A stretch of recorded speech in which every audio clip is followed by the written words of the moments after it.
कैसे हैं आप लोग। आज हम लोग सफर करने जा रहे हैं बेसिक मैथमेटिक्स का, जो कि फिजिक्स के प्रॉब्लम के लिए रामबाण साबित होगा। तो चलते हैं उस रामबाण की परीक्षा की ओर। बेसिक मैथमेटिक्स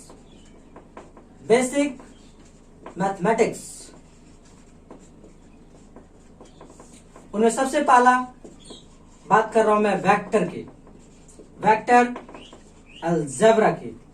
वेक्टर अलजेब्रा में हम लोग दो चीज को कवर करेंगे, एक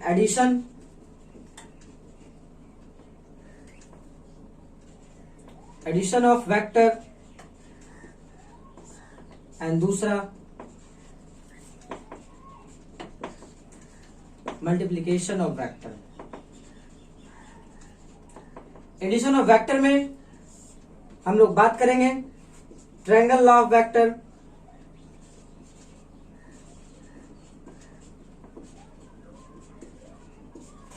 और एक बात करेंगे parallelogram of law of vector.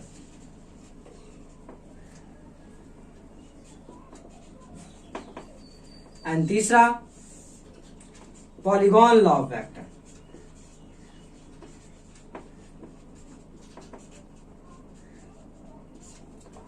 और मल्टीप्लिकेशन में हम लोग बात करेंगे डॉट प्रोडक्ट ऑफ वेक्टर।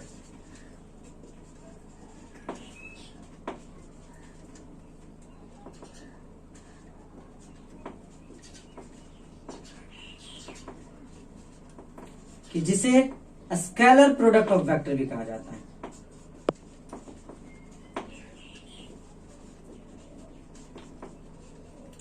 और दूसरा क्रॉस प्रोडक्ट ऑफ वेक्टर।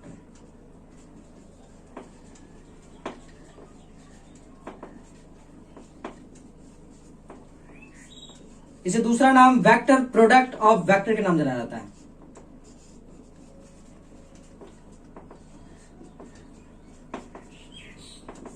दोस्तों मैं आपको बता दूं कि आप सब जानते हैं कि वेक्टर अलजेब्रा में वेक्टर कहते किसे हैं, लेकिन बेसिक ब्रेन वेक्टर के डेफिनेशन को कहता है कि वैसा ऑफ फिजिकल क्वांटिटी जिसमें मैग्नीट्यूड के साथ साथ डायरेक्शन होते हैं वो वेक्टर कहलाते हैं। नो डाउट वो वेक्टर कहलाते हैं, बट उनमें उनका एक मॉडिफाइड डेफिनेशन आपको याद रखना चाहिए कि वैसा फिजिकल क्वांटिटी वैसी भौतिक राशि जिसमें मैग्नीट्यूड के साथ साथ direction and law of vector को फॉलो करे, लॉ ऑफ वेक्टर को फॉलो करे, उसी को क्या कहा जा रहा होता है, वेक्टर्स कहा जा रहा होता है। लॉ ऑफ वेक्टर्स का मतलब है addition law of vector and multiplication of vector.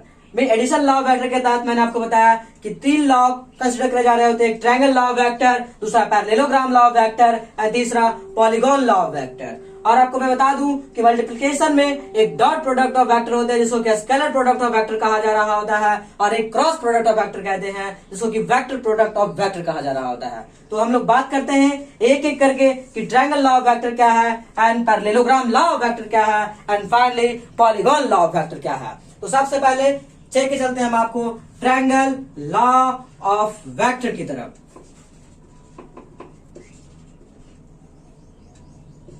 Laws of vector.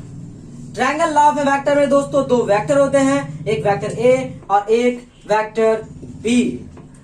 दोनों किसी न किसी एंगल पर काम कर रहे होते हैं। तो इन दोनों वेक्टर को जोड़ने का तरीका है कि वेक्टर ए का हेड लिया जाए और वेक्टर बी का टेल लिया जाए। वेक्टर ए का हेड पर वेक्टर बी का टेल रख दिया जाए तो वेक्टर ए का टेल और वेक्टर बी के हेड को जो लाइन ज्वाइन कर रहे होते हैं वही हमारा क्या होते हैं, रिजल्टेंट होते हैं। R stand for resultant vector means परिणामी सदिश। दूसरी बात है, ऐसा नहीं कि जरूरी है कि पहले ए वेक्टर को लिया जाए फिर उसके बाद बी वेक्टर को लिया जाए, किसी भी तरीके से लिया जा सकता है। लाइक मैं पहले वेक्टर बी बना लेता हूं और वेक्टर बी के हेड पर मैं वेक्टर ए के टेल को रख देता हूं, तो वेक्टर ए रख दिया मैंने। और इन्हें भी जब हम ज्वाइन करते हैं वेक्टर बी के टेल को वेक्टर बी के हेड से, तो भी जो हमको एक वेक्टर मिलता है वो हमारा क्या होता है, रिजल्टेंट वेक्टर होता है। वो भी हमारा रिजल्टेंट वेक्टर है। लेकिन आप फर्स्ट कंडीशन में जिस तरीके से वेक्टर को ऐड किया गया है और सेकंड कंडीशन में इस वेक्टर को ऐड किया गया है, उनके दोनों रिजल्टेंट को आप देखेंगे तो दोनों इक्वल है एंड सेम डायरेक्शन में है, मीन्स वो इक्वल वेक्टर के एग्जांपल्स हो रहे होते हैं। इसीलिए यहाँ पर vector A plus vector B equal to हो रहे होते हैं vector B plus vector A. Means vector के जो एडिशन होते हैं वो कम्यूटेटिव लॉ को फॉलो कर रहे होते हैं, क्रम विनिमय नियम को फॉलो कर रहे होते हैं। मतलब 6 multiplied by 7 and 7 multiplied by 6 जैसे इक्वल हो रहे होते हैं, वैसे vector A plus B and vector B plus A भी इक्वल हो रहे होते हैं। नेक्स्ट मैं आपको बताने जा रहा हूं दूसरा लॉ जो हमारा है पैरेललोग्राम लॉ, जो कि सबसे इंपॉर्टेंट लॉ होगा, उसे गौर से समझने की कोशिश करिएगा आप लोग।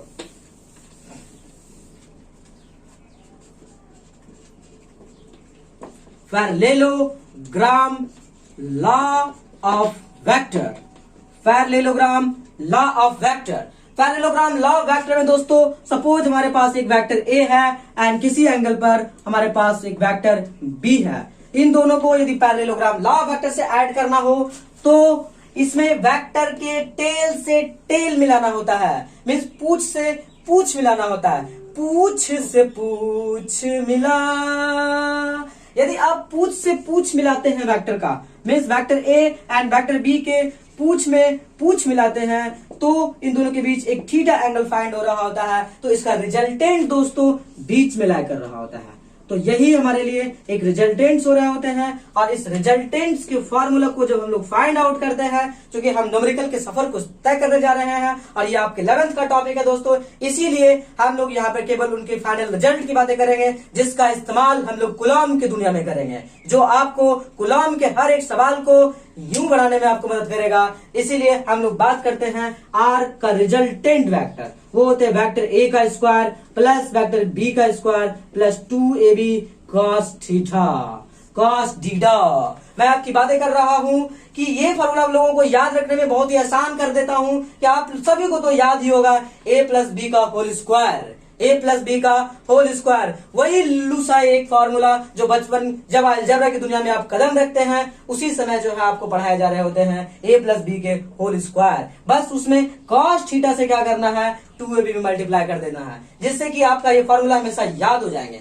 एक बात आपको बता दूं कि ये रिजल्टेंट वेक्टर भी आपको याद रहता है, साथ ही साथ कि ये वेक्टर्स रिजल्टेंट वेक्टर वेक्टर ए के साथ कितना डिग्री एंगल्स फॉर्म कर रहा है। सपोज वो हमारा अल्फा है, तो उस अल्फा को फाइंड करने के लिए आप यहाँ पर tan थीटा का इस्तेमाल करेंगे, मीन्स tan अल्फा का इस्तेमाल करेंगे, जो a sin theta a plus B cos theta होते हैं, a sin theta by a plus B cos theta होते हैं। और यहाँ पे यदि आप अल्फा फाइंड करेंगे तो हमारा होगा tan inverse a sin theta a plus B cos theta होते हैं।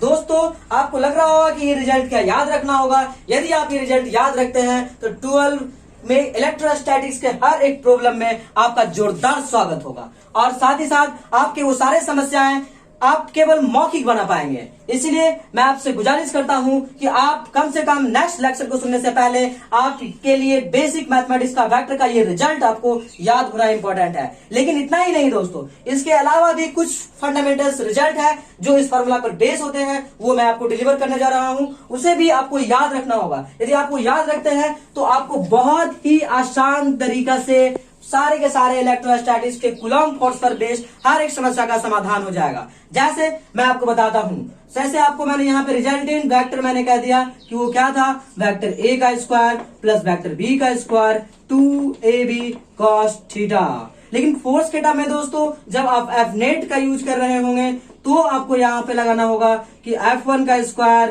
प्लस F2 का square plus 2F1 F2 cos theta.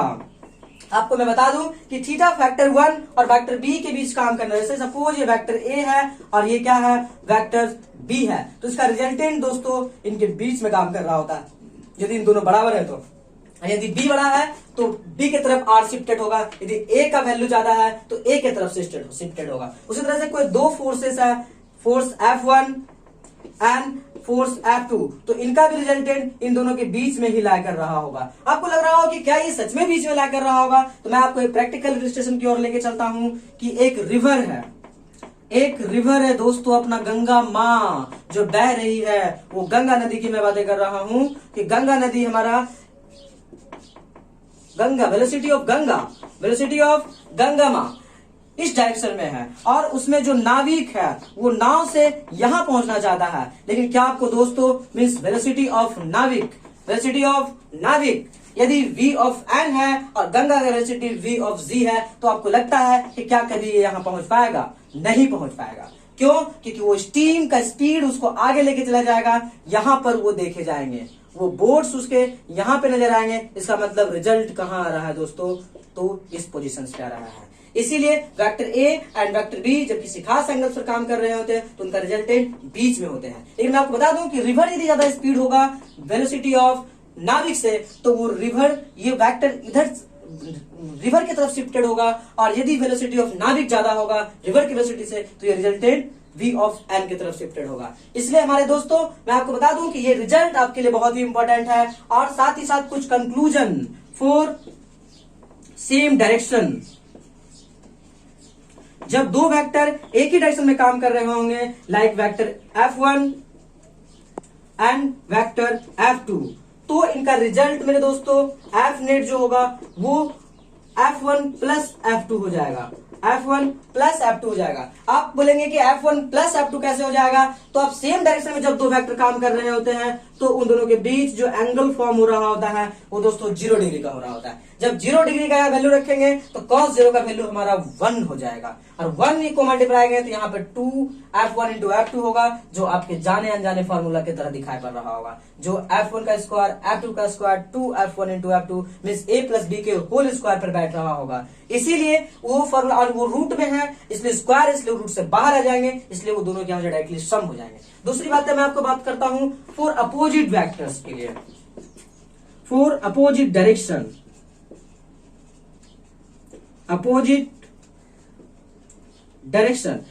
Direction में क्या हो रहा होगा दोस्तों? वैसे वेक्टर एक f1 है और एक दूसरे तरफ वेक्टर f2 है। इफ हमारा वेक्टर f1 f2 से बड़ा है, ऐसे केसेस में दोस्तों इन दोनों के बीच जो एंगल फॉर्म हो रहा होगा वो 180 का हो रहा होगा, वो 180 का हो रहा होगा। यदि आप 180 की बातें करते हैं तो यहां पर यदि 180 रखते हैं cos थीटा का वैल्यू, तो cos 180 का वैल्यू -1 हो रहा होता है। तो -1 दोस्तों यहां ट्रांसफर हो जाएगा और यहां जाएगा -2f1 इंटू f2। वो फिर से आपको जाने एक फॉर्मूला की तरह दिखेगा, जो f1 का स्क्वायर प्लस f2 का square minus 2f1 into f2, जो a माइनस b के होल स्क्वायर पर सुटेबल होगा, और उससे बाहर कर लेंगे तो आपके पास उनका f नेट जो f1 माइनस f2 होगा।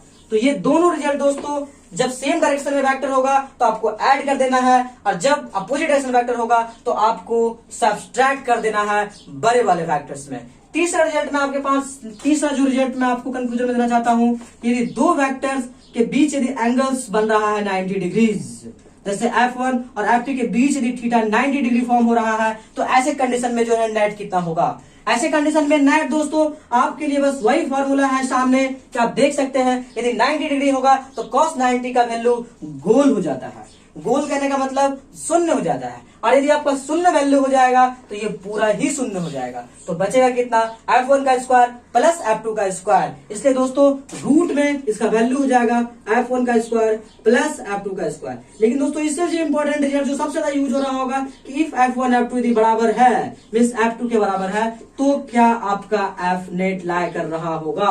क्या ये f का स्क्वायर फिर से f स्क्वायर मीन्स कितना? 2f स्क्वायर मीन्स f√2 होगा। मोस्ट इंपॉर्टेंट रिजल्ट में दोस्तों मैं आपको बता दूं कि जब दो फोर्सेस बराबर हो मीन्स यदि f हो और f हो और ये 90 डिग्री पर काम कर रहा हो, तो इसका नेट दोस्तों हमेशा f√2 हो जाते हैं, हमेशा f√2 हो जाते हैं, और इनका रिजल्टेंट बिल्कुल बीच में काम कर रहा होता है, मीन इनका परिणामी वेक्टर्स बीच में काम कर रहा होता है। मोस्ट इंपोर्टेंट रिजल्ट दोस्तों, पहला रिजल्ट जब सेम डायरेक्शन में होगा तो आपको दोनों वेक्टर को जोड़ देना है, जब दोनों वेक्टर अपोजिट डायरेक्शन में होगा तो आपको घटा देना है, और तीसरा दोस्तों जब वेक्टर 90 डिग्री पे होगा और दोनों डिफरेंट मैग्नीट्यूड का होगा तो आपको रूट का स्क्वायर करके सम ले लेना है, स्क्वायर का सम का रूट ले लेना है, और यदि दोनों बराबर रहा तो f√2 हो जाते हैं, f√2 हो जाते हैं। साथ ही साथ एक कंक्लूजन मैं आपको देने जा रहा हूं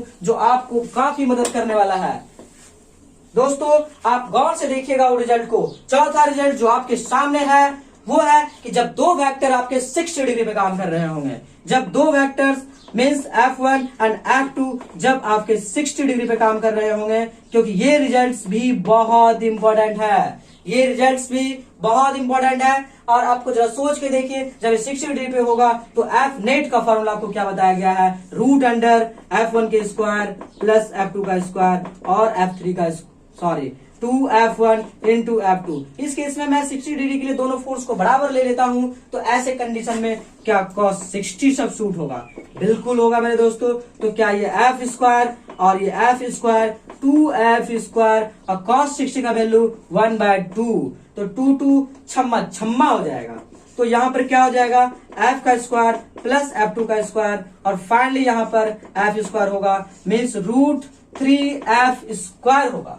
तो फाइनली F बाहर होगा तो F रूट 3 हो जाएगा। तो दोस्तों एक रिजल्ट का कंक्लूजन आपको याद रखना है कि जब दो वेक्टर बराबर हो, जब दो वेक्टर बराबर हो और 60 पे काम कर रहा हो, 60 डिग्री एंगल पे काम कर रहा हो, तो हमारा F नेट F रूट 3 हो जाते हैं, F रूट 3 हो जाते हैं। यदि आप इस बात को याद रखते हैं तो आपके लिए कूलॉम के प्रॉब्लम में कोई भी समस्या होने वाला नहीं है। दूसरा मैं तीसरा जो आपके मैंने बात कर रहा हूं कि जब दो फैक्टर 90 डिग्री पर काम करते हैं और वो दोनों बराबर यदि होते हैं तो F रूट 2 हो जाते हैं। और साथ ही साथ जब दो वेक्टर 90 डिग्री पर काम कर रहे होते हैं और दोनों के बीच 90 डिग्री बन रहा है और दोनों वेक्टर यदि अलग अलग है, तो हमारा क्या हो जा रहा होता है, F1 के स्क्वायर प्लस F2 के स्क्वायर हो जा रहे होते हैं।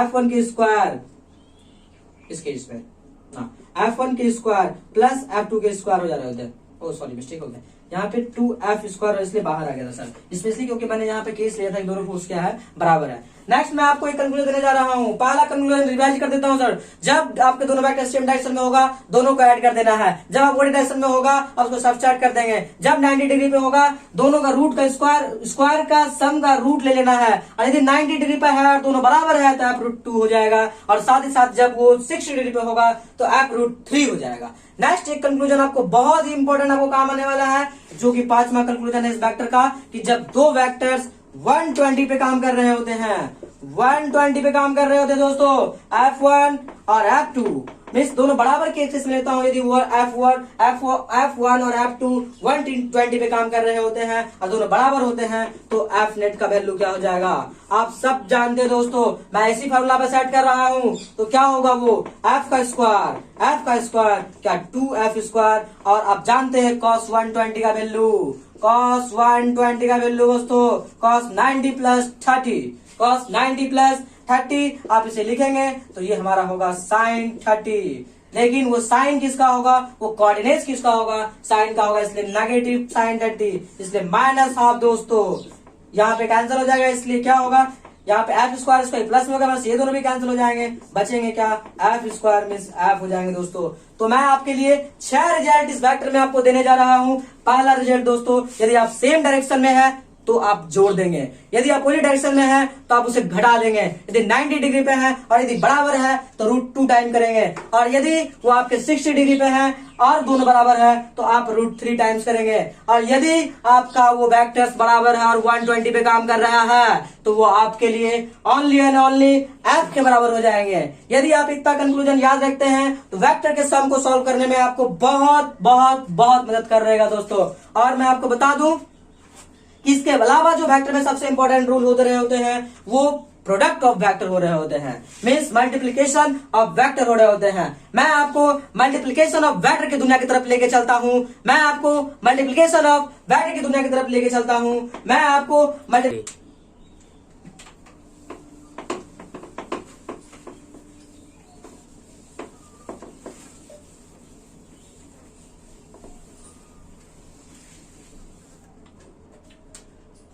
multiplication of vector, a scalar product of vector, vector product of vector, scalar product of vector को दोस्तों हम लोग बोलते हैं डॉट प्रोडक्ट ऑफ वेक्टर।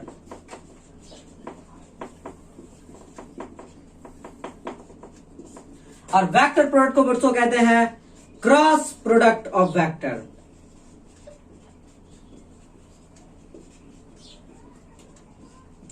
और डिनोट करते हैं ए डॉट बी वेक्टर, और इनका मैग्नीट्यूड होता है A B cos theta, A B cos theta means डीडा। दूसरा A cross B vector, vector A vector B and sine theta, sine theta. दोस्तों मैं आपको बता दूं कि scalar product of vector and vector product of vector क्यों हो रहे होते हैं। जब हम लोग दो वेक्टर को मल्टीप्लाई करते हैं तो उनका प्रोडक्ट स्केलर जब आता है तो हम लोग स्केलर प्रोडक्ट ऑफ वेक्टर की तरह डील करते हैं। जब दो वेक्टर को जब हम लोग प्रोडक्ट करते हैं तो यदि उनका प्रोडक्ट यदि वेक्टर आ जा रहा होता है तो हम उसको वेक्टर प्रोडक्ट वेक्टर की तरफ देखते हैं। जैसे आपको एग्जांपल्स देता हूं, force into displacement, force into displacement work हो रहा होता है। बल और विस्थापन दोनों सदिश हैं, दोनों वेक्टर हैं, बट वर्क स्केलर है, इसलिए इसका mathematical perfect symbol force F dot S equal to work होते हैं। इसलिए वर्क बराबर F डॉट एस लिखते हैं, मीन्स W बराबर F S cos थीटा लिखते हैं। दूसरा एग्जांपल मैं आपको देता हूं कि जब फोर्स इनटू परपेंडिकुलर डिस्टेंस,